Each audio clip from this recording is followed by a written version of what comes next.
নমস্কাৰ প্ৰিয় দৰ্শক, মই শেৱালী। আমাৰ চেনেলৰ অন্য এটি ভিডিঅ'লৈ আপোনাক স্বাগতম জনাইছোঁ। প্ৰিয় দৰ্শক, আপুনিও ভাত খোৱাৰ পিছত সেইখন কাঁহীতেই হাত ধুৱে নেকি? যদি ধুই আছে, তেন্তে সাৱধান, এই ভুল আপুনি কেতিয়াও নকৰিব। আপোনাৰ ঘৰখন সুখ শান্তি সমৃদ্ধি অটুট থাকিবলৈ বাস্তুশাস্ত্ৰই বিভিন্ন নিয়মৰ কথা কৈছে। আপুনি কৰা সেই সৰু সৰু ভুলৰ প্ৰভাৱ আপোনাৰ ঘৰৰ সকলো সদস্যৰ ওপৰত পৰে। আপুনি কৰা সৰু ভুলৰ বাবেই আপোনাৰ ঘৰত কিন্তু অভাৱ-অনাটনেই লগ নেৰা হয়। হাজাৰ কষ্ট কৰিলেও আপুনি জীৱনত উন্নতি কৰিব নোৱাৰে। মা লক্ষ্মীয়ে আপোনাৰ ঘৰখন ত্যাগ কৰে। আমাৰ ধৰ্মীয় শাস্ত্ৰ তথা বাস্তুশাস্ত্ৰত পূজনৰ বহু নিয়ম উল্লেখ কৰা আছে। আমি যিখন কাঁহীত খাদ্য গ্ৰহণ কৰোঁ, সেই কাঁহীত হাত ধুলে আমাৰ জীৱনত এনে কিছুমান ক্ষতি হয়, যি কথা বহু মানুহেই নাজানে। এই নিয়মবোৰ বৈজ্ঞানিকভাৱেও প্ৰমাণিত। বাস্তুশাস্ত্ৰ অনুসৰি কোনবোৰ নিয়ম আমি খাদ্য খোৱাৰ সময়ত আৰু খাদ্য খোৱাৰ পিছত মানি চলিব লাগে, সেই কথা আপুনি আজিৰ এই ভিডিঅ'টোৰ জৰিয়তে জানিব পাৰিব।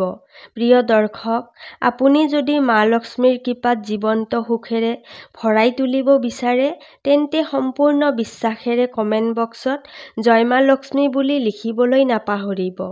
প্ৰিয় দৰ্শক, আপোনাক এটা বিনম্ৰ অনুৰোধ জনালোঁ, ভিডিঅ'টো আপুনি স্কিপ নকৰাকৈ শেষলৈকে চাব, কাৰণ আধৰুৱা জ্ঞান সদায় বিষৰ সমান। গাঁও বা চহৰৰ বহু মানুহে ভোজন কৰাৰ পিছত সেইখন থালিতেই হাত ধুৱে। খাদ্য খোৱাৰ পিছতে সেই কাঁহীত বা বাচনত কিয় হাত ধুব নালাগে, এই ৰহস্য এটা কাহিনীৰ মাধ্যমেৰে আপোনাক বুজাই দিয়াৰ প্ৰয়াস কৰিছোঁ। এখন গাঁৱত এজন দুখীয়া ব্ৰাহ্মণ আছিল। তেওঁ দুপৰীয়া সময়ত আহাৰ গ্ৰহণ কৰিবলৈ বহিছিল। দুখীয়া ব্ৰাহ্মণজনে খুজি মাগি খাই দিন কটাইছিল। সেইদিনা তেওঁৰ খাবলৈ কেৱল দুখন ৰুটি আৰু অলপ দাইল আছিল। সেইখিনিকে কাঁহীখনত দি ব্ৰাহ্মণৰ পত্নীয়ে তেওঁক খাবলৈ দিছিল। তেতিয়াই তেওঁৰ ঘৰৰ সন্মুখত এজন সাধু ভিক্ষাৰী আহি উপস্থিত হ'ল। ভিক্ষাৰীজনে সেই ব্ৰাহ্মণৰ ঘৰৰ সন্মুখত থিয় হৈ ক'বলৈ ধৰিলে, হে মুনিবৰ, মই বৰ ভোকত আছোঁ। মোক খাবলৈ কিবা অলপ দিয়ক। মই বহুদিনৰ পৰাই এমুঠি অন্নও খাবলৈ পোৱা নাই। ইফালে ব্ৰাহ্মণে ভাতৰ থালিখন সন্মুখত লৈ বহিছিলহে মাত্ৰ। ভিক্ষাৰীজনৰ দুখ পৰা কথা শুনি ব্ৰাহ্মণে ভিক্ষাৰীজনক ভিতৰলৈ মাতি লৈ গ'ল। ভিতৰলৈ মাতি নি ব্ৰাহ্মণে ভিক্ষাৰীজনক আসন পাৰি বহিবলৈ দিলে। ব্ৰাহ্মণজনে নিজলৈ বাঢ়ি লোৱা কাঁহীখন ভিক্ষাৰীজনক আগবঢ়াই দি প্ৰণাম জনাই ক'লে, হে সাধু মহাৰাজ, আজি আমাৰ ঘৰত খাবলৈ এইখিনিয়ে আছে। এইখিনি যেনে তেনে যোগাৰ কৰি আনিছোঁ। ইয়াকে খাই আপুনি আপোনাৰ ভোক নিবাৰণ কৰক। সাধুজনেও সেইখিনি খাই ব্ৰাহ্মণজনক ক'লে, মোৰ ভোক আঁতৰা নাই, মোক আৰু অলপ আহাৰ দিয়ক। ঘৰত যি আছে তাকেই দিয়ক। তেতিয়া দুখীয়া ব্ৰাহ্মণজনে ভিতৰলৈ গৈ পত্নীক সুধিলে, আমাৰ ওচৰত খাবলৈ আৰু কিবা আছে নেকি? যদি আছে, সেই সাধুজনক দিয়া, তেওঁ বহুত ভোকত আছে। তেতিয়া ব্ৰাহ্মণৰ পত্নীয়ে ক'লে, আমাৰ বাবে দুখন ৰুটি ৰাখি থৈছিলোঁ, আপুনি তাকেই তেখেতক দি আহক। ব্ৰাহ্মণ আৰু পত্নীৰ মাজত হোৱা কথা-বতৰাবোৰ সাধুজনে শুনি আছিল। ব্ৰাহ্মণজনে ৰুটি দুখন আনি সাধুজনক দিবলৈ ধৰিলে।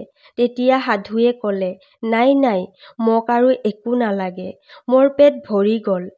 কিন্তু ব্ৰাহ্মণজনে জোৰ কৰি এখন ৰুটি সাধুজনক নি দিলে। সাধুজনেও পেট ভৰাই খাই ব্ৰাহ্মণক ধন্যবাদ দি তাৰ পৰা বিদায় মাগিলে। সন্ন্যাসীজন যোৱাৰ পিছত ব্ৰাহ্মণ আৰু পত্নীয়ে এখন ৰুটিকে দুভাগ কৰি দুখন থালিত ল'লে। যি অলপ দাইল আছিল, তাৰেই অলপ নিজলৈ লৈ পত্নীয়ে অলপ ব্ৰাহ্মণৰ থালিত দি তেওঁলোকে ভোজন কৰিবলৈ বহিল। মনত কোনো আক্ষেপ নোলোৱাকৈ তেওঁলোকে পৰম তৃপ্তিৰে আধা ৰুটি খাই বাহিৰত হাত ধুবলৈ গ'ল। ব্ৰাহ্মণে কেতিয়াও খাদ্য খোৱা থালিত হাত নুধুৱে। তেওঁৰ চোতালত এজোপা গছ আছিল। সেই গছজোপাৰ তলতেই তেওঁ সদায় হাত ধুইছিল। কিন্তু সেইদিনাখন সেই গছজোপাৰ তলত এটা নেউলে জিৰণি লৈ আছিল। ব্ৰাহ্মণেও প্ৰতিদিনাৰ দৰে এইদিনাও তাত হাত ধুলে, কিন্তু ব্ৰাহ্মণে সেই নেউলটোক দেখা নাছিল। যেতিয়া ব্ৰাহ্মণে হাত-মুখ ধুই তাৰ পৰা ঘৰৰ ভিতৰলৈ যাবলৈ ল'লে, তেতিয়া নেউলটো গছজোপাৰ তলৰ পৰা ওলাই আহিল। নেউলটোৰ নেজডাল সোণৰ দৰে জিলিকি আছিল। নেউলটোৱে ব্ৰাহ্মণজনক মাত লগাই ক'লে, "হে ব্ৰাহ্মণদেৱ, মই সেই গছজোপাৰ তলতেই শুই আছিলো য'ত আপুনি হাত ধুইছিল। আপোনাৰ হাত ধোৱা পানী পৰি মোৰ নেগুৰডাল সোণৰ হৈ পৰিল। আপুনি অনুগ্ৰহ কৰি মোৰ গোটেই গাৰ ওপৰত হাত ধুই মোৰ গাটো সোণৰ দৰেই কৰি দিয়ক। মই দেখাত খুব ধুনীয়া হৈ পৰিম আৰু মোৰ গাটো সোণৰ নিচিনা জিলিকি থাকিব। মোক কিমান যে ধুনীয়া দেখিব আৰু তেতিয়া মই সকলোৰে মাজত জিলিকি থাকিব পাৰিম।" তেতিয়া সেই ব্ৰাহ্মণজনে ক'লে, "মোৰচোন হাত ধোৱা হৈ গ'ল, মই আকৌ কিয় হাত ধোওঁ?" সেই ব্ৰাহ্মণজনৰ কথা শুনি নেউলটোৱে ক'লে, "তেন্তে মই কাইলৈ আহিম আৰু আপুনি কাইলৈ খোৱা-বোৱা কৰাৰ পিছত মোৰ গাৰ ওপৰত হাত ধুব আৰু মই সেই গছজোপাৰ তলতেই ৰৈ থাকিম। আৰু তেতিয়া মোৰ এই গোটেই গাটো সোণৰ নিচিনাকৈ জিলিকি উঠিব।" নেউলটোৰ কথা শুনি ব্ৰাহ্মণজনে ক'লে, "তুমি কাইলৈকে ৰ'ব নালাগে আৰু ইয়ালৈও আহিব নালাগে। ধৰ্মৰাজ যুধিষ্ঠিৰৰ ৰাজপ্ৰসাদত ডাঙৰ যজ্ঞ হৈ আছে। তুমি তালৈকে যোৱা। তাত হাজাৰ হাজাৰ ব্ৰাহ্মণৰ আগমন ঘটিছে। ধৰ্মৰাজ যুধিষ্ঠিৰে তাত অন্নদান কৰিছে। তাত সকলো ব্ৰাহ্মণে অন্ন গ্ৰহণ কৰিব আৰু তাত গৈ তুমি ৰৈ থাকিবা। আৰু অন্ন গ্ৰহণ কৰাৰ পিছত ব্ৰাহ্মণসকলে হাত ধুবলৈ আহিলে আৰু সেই হাত ধোৱা পানী যদি তোমাৰ গাত পৰে আৰু যদি গোটেই গাটো তোমাৰ সোণৰ হৈ পৰে, তেন্তে তুমি বুজি পাবা যে ধৰ্মৰাজ যুধিষ্ঠিৰৰ যজ্ঞ সফল হৈছে।" প্ৰিয় দৰ্শক, আমি আপোনাক কৈ থকা এই কাহিনীটো দ্বাপৰ যুগৰ। তেতিয়া শ্ৰীকৃষ্ণই দ্বাৰকা নগৰীত ৰাজত্ব কৰিছিল। মহাভাৰতৰ যুদ্ধৰ শেষত যুধিষ্ঠিৰে এখন বিশাল যজ্ঞৰ আয়োজন কৰিছিল। প্ৰিয় দৰ্শক, ব্ৰাহ্মণজনে কোৱা কথাখিনি শুনাৰ পিছত নেউলটোৱে অলপো সময় অপচয় নকৰি মহাৰাজ যুধিষ্ঠিৰৰ যজ্ঞত উপস্থিত হ'ল। তাৰ পিছত নেউলটোৱে লুকাই সকলো দৃশ্য চাই থাকিল। ব্ৰাহ্মণসকলে অন্ন গ্ৰহণ কৰি যি ঠাইত হাত ধুবলৈ গৈছিল, সেই ঠাইতে নেউলটোৱে লুকাই থাকিল। নেউলটোৱে এনেকুৱা ঠাইত লুকাই আছিল, যেতিয়াই ব্ৰাহ্মণসকলে হাত ধুৱে, তেতিয়াই যেন সেই হাত ধোৱা পানী নেউলটোৰ গাত পৰে। সেই যজ্ঞত লাখ লাখ ব্ৰাহ্মণ আহিছিল। সেই সকলো ব্ৰাহ্মণে অন্ন গ্ৰহণ কৰি নেউলটোৰ ওপৰত হাত ধুলে, কিন্তু নেউলটোৰ বাকী থকা গাৰ অংশখিনি সোণৰ নহ'ল। ব্ৰাহ্মণসকলে অন্ন গ্ৰহণ কৰি সেই ঠাইৰ পৰা আঁতৰি গ'ল। যজ্ঞৰ শেষত ব্ৰাহ্মণসকলক দান-দক্ষিণা দি মহাৰাজ যুধিষ্ঠিৰে বিদায় দিলে। যজ্ঞৰ শেষত সকলো ৰজা মহাৰজাই এখন সভাত একলগ হ'ল। সেই সভাত ভীমে গৌৰৱেৰে ক'লে, "আপোনালোকে দেখিলেনে? মোৰ ভাতৃয়ে কিমান ডাঙৰ এটা যজ্ঞৰ আয়োজন কৰিলে। লাখ লাখ ব্ৰাহ্মণক অন্নদানৰ লগতে সোণ, ৰূপ, হীৰা, মণি মুকুতা আদি দান কৰিলে। ভাৰতবৰ্ষৰ ইতিহাসত সম্পূৰ্ণ হোৱা এক বিশাল যজ্ঞ সম্পাদন কৰিলে। ভাৰতবৰ্ষৰ ইতিহাসত ইয়াতকৈ ডাঙৰ যজ্ঞ আজিলৈকে কোনেও কৰিব পৰা নাই আৰু আগলৈকেও চাগে ইমান বিশাল যজ্ঞ কোনেও কৰিব নোৱাৰিব।" নেউলটোৱে সেই সভাত উপস্থিত হৈ ভীমে কোৱা সকলোবোৰ কথা শুনি আছিল আৰু ভীমৰ সেই কথাবোৰ শুনি নেউলটোৰ খং উঠিল। খঙত নেউলটোৱে ভীমক ক'লে, "হে ভীম, তুমি মনে মনে থাকা। তোমালোকৰ এই যজ্ঞ সফল হোৱা নাই। যজ্ঞ হৈছে এজন দুখীয়া ব্ৰাহ্মণৰ ঘৰত।" নেউলটোৱে কোৱা কথাখিনি শুনি তাতে উপস্থিত থকা সকলো ৰজা মহাৰজাই আচৰিত হৈ উঠিল। এটা নেউলৰ ইমান দুঃসাহস! ভীমে এই নেউলটোক মহাৰাজৰ ওচৰত উপস্থিত হ'বলৈ ক'লে। তেতিয়া মহাৰাজে নেউলটোক সুধিলে, "তুমি কোন? এনেকৈ তুমি কিয় কৈছা?" তেতিয়া নেউলটোৱে ক'লে, "দেখা নাই নেকি মই এটা নেউল?" সেইটো শুনি ভীমৰ আৰু বেছি খং উঠিলে। লগতে নেউলটোক দেখি ভীমে আচৰিত হৈছে। ভীমে নেউলটোক ক'লে, "তুমি নেউল নে কিবা বেলেগ? তোমাৰ শৰীৰটো দেখাত নেউলৰ দৰেই, কিন্তু আধা অংশ সোণৰ। তোমাৰ এই নেগুৰডাল শণৰ কেনেকৈ হ'ল?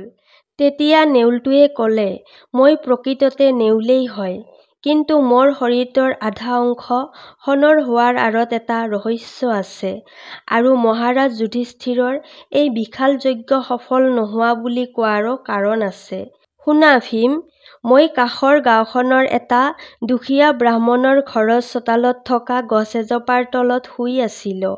সেই ব্ৰাহ্মণজন অন্ন খোৱাৰ পিছত মোৰ গাৰ ওপৰত নিজৰ জোঠা হাতখন ধুইছিল আৰু সেই হাত ধোৱা পানী পৰি মোৰ শৰীৰৰ যোনটো অংশত পৰিছিল সেই অংশখিনি শণ হৈ পৰিছিল আৰু মোৰ বাকীখিনি অংশ শণৰ কৰি দিবলৈ ব্ৰাহ্মণজনক কৈছিলোঁ। তেতিয়া ব্ৰাহ্মণজনে মোক যজ্ঞলৈ আহিব কৈছে। আৰু এই যজ্ঞৰ ব্ৰাহ্মণে যদি মোৰ গাত হাত ধুই মোৰ শৰীৰৰ অন্য অংশ শণৰ হৈ পৰিল হয়, তেতিয়াহে এই যজ্ঞ সফল হ'লহেঁতেন। সেই সভাত ভগৱান শ্ৰীকৃষ্ণও উপস্থিত। তাত উপস্থিত থকা সকলো ব্ৰাহ্মণে নেউলৰ কথা শুনি ভাবিবলৈ ধৰিলে, কিন্তু শ্ৰীকৃষ্ণই এইবোৰ দেখি মনে মনে মিচিকিয়াই হাঁহি, ইমান লাখ লাখ টকা খৰচ কৰি লাখ লাখ ব্ৰাহ্মণক অন্ন খুৱাই দান দক্ষিণা কৰাৰ পিছতো এই যজ্ঞ কেনেকৈ সফল নহ'ল? এতিয়া যুধিষ্ঠিৰে হাতযোৰ কৰি ভগৱান শ্ৰীকৃষ্ণক সুধিলে, হে বাসুদেৱ, মোৰ যজ্ঞ সঁচাকৈয়ে সফল নহ'লনে? তেতিয়া শ্ৰীকৃষ্ণই মিচিকিয়াই উত্তৰ দি ক'লে, হয় ধৰ্মৰাজ, এই নেউলটোৱে ঠিকেই কৈছে, আপোনাৰ যজ্ঞ সফল হোৱা নাই। যদি আপোনাৰ যজ্ঞ সফল হ'লহেঁতেন, তেন্তে এই নেউলটো সম্পূৰ্ণ শণলৈ পৰিৱৰ্তন হ'লহেঁতেন। শ্ৰীকৃষ্ণৰ কথা শুনি অৰ্জুনে ক'লে, হে মাধৱ, মোৰ ভাতৃয়ে ইমান সোণ মুকুতা দান কৰিলে, লাখ লাখ ব্ৰাহ্মণক অন্ন খুৱালে আৰু ইমান ডাঙৰ যজ্ঞ কৰাৰ পিছতো তুমি কিয় এই যজ্ঞ সফল নোহোৱা বুলি ক'লা? এয়া কেনেকৈ সম্ভৱ? হে মাধৱ, তুমিয়ে এই ৰহস্যৰ ভেদ কৰা। এই ব্ৰাহ্মণজনৰ হাত ধোৱা পানী পৰি এই নেউলটোৰ আধা অংশ কেনেকৈ শণৰ হৈ পৰিল, এই ৰহস্যৰ কথা আমাক বিৱৰি কোৱা মাধৱ। তেতিয়া শ্ৰীকৃষ্ণই ক'লে, যুধিষ্ঠিৰ, আপোনাৰ যজ্ঞত উপস্থিত থকা কিছু ব্ৰাহ্মণে অন্ন গ্ৰহণ কৰি জোঠা হাতখন অন্ন গ্ৰহণ কৰা থালিখনতেই ধুইছিল, যাৰ বাবে আপোনাৰ যজ্ঞ সফল নহ'ল। আপুনি কৰা সকলো দান ধৰ্ম কেইজনমান ব্ৰাহ্মণৰ ভুলৰ বাবেই সাৰ্থক নহ'ল। এই কথা শুনি যুধিষ্ঠিৰে প্ৰশ্ন কৰিলে, হে মাধৱ, কেইজনমান ব্ৰাহ্মণে অন্ন গ্ৰহণ কৰা থালিত হাত ধোৱাৰ বাবেই মোৰ যজ্ঞ সফল নহ'ল, এয়া কেনেকৈ সম্ভৱ? আৰু অন্ন গ্ৰহণ কৰা থালত হাত ধুলে কি হয়? তেতিয়া শ্ৰীকৃষ্ণই ক'লে, অন্ন বা খাদ্যক আমি মা লক্ষ্মী বা মা অন্নপূৰ্ণা বুলি বিশ্বাস কৰোঁ। পূজনৰ নিয়ম পালন নকৰিলে মা অন্নপূৰ্ণাৰ অপমান কৰা হয়।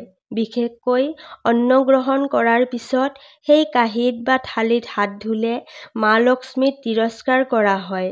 যি মনুষ্যই ভাত খোৱা কাঁহীত বা থালিত হাত ধুৱে, সেই ঘৰৰ পৰা মা লক্ষ্মী ৰুষ্ট হৈ আঁতৰি যায় আৰু এনে ঘৰলৈ ধন সম্পত্তি বেছি দিনলৈ টিকি নাথাকে। যজ্ঞতো পূজনৰ এক বিশেষ মহত্ব আছে। যজ্ঞত যি সামগ্ৰী অৰ্পণ কৰা হয়, সেই সামগ্ৰী দেৱতাসকলে পূজনৰ ৰূপত গ্ৰহণ কৰে। সেয়েহে আপুনি যদি ভোজন কৰা কাঁহীত হাত ধুৱে, তেন্তে আপোনাৰ যজ্ঞ ঈশ্বৰে স্বীকাৰ নকৰে। ইয়াৰ উপৰিও ভোজনৰ পিছত সেই কাঁহীত হাত ধুলে আপোনাৰ আশে-পাশে নকাৰাত্মক শক্তি বৃদ্ধি পায় আৰু এই শক্তিয়ে আমাৰ শৰীৰৰ অনিষ্ট কৰে। হে অৰ্জুন, হে যুধিষ্ঠিৰ, সেইবাবেই আপোনালোকে কৰা বিশাল যজ্ঞ আধৰুৱা হৈ ৰ'ল। আপোনালোকৰ যজ্ঞ ঈশ্বৰে স্বীকাৰ নকৰিলে।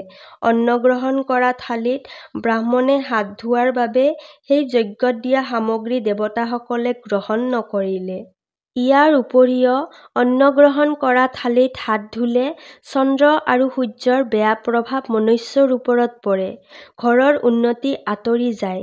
কিন্তু সেই দুখীয়া ব্ৰাহ্মণজনে খাদ্য খোৱাৰ পিছত বাহিৰত হাত ধুৱে আৰু অন্নৰ অপমান নকৰে। যি খাবলৈ পায় সেয়া পৰম সন্তোষ মনেৰে খায়। সেয়ে তেওঁৰ হাত ধোৱা পানীখিনি পৰি সেই নেউলটোৰ আধা অংশ শণৰ হৈ পৰিল। সেই ব্ৰাহ্মণৰ ওপৰত মা লক্ষ্মীৰ কৃপা আছে। ইয়াৰ উপৰিও তেওঁ কৰা আটাইতকৈ ডাঙৰ ধৰ্মটো হৈছে দান। তেওঁৰ ওচৰত খাবলৈ মাথো অলপহে অন্ন আছিল, কিন্তু তেওঁ সেইখিনিও দান কৰিছিল।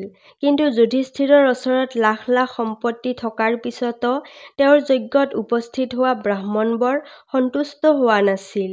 সেই যুধিষ্ঠিৰৰ ৰাজ্যত এতিয়াও বহু লোকে ভোকত আছে। যিদিনা কোনো ভোকাতুৰৰ ভোক আপোনাৰ বাবে আঁতৰ হ'ব, সিদিনা এই যজ্ঞ সফল হ'ব। প্ৰিয় দৰ্শক, আপুনিও চাগে এতিয়া বুজিব পাৰিছে ভাত খোৱাৰ পিছত কাঁহীত কিয় হাত ধোৱা উচিত নহয়। যদি আপুনিও এই ভুল কৰি আছে, তেন্তে আজিৰে পৰা এই অভ্যাস ত্যাগ কৰক। প্ৰিয় দৰ্শক, যদি ভিডিঅ'টো ভাল লাগিছে তেন্তে ভিডিঅ'টিত এটা লাইক আৰু চেনেলটো ছাবস্ক্ৰাইব কৰিবলৈ নাপাহৰিব।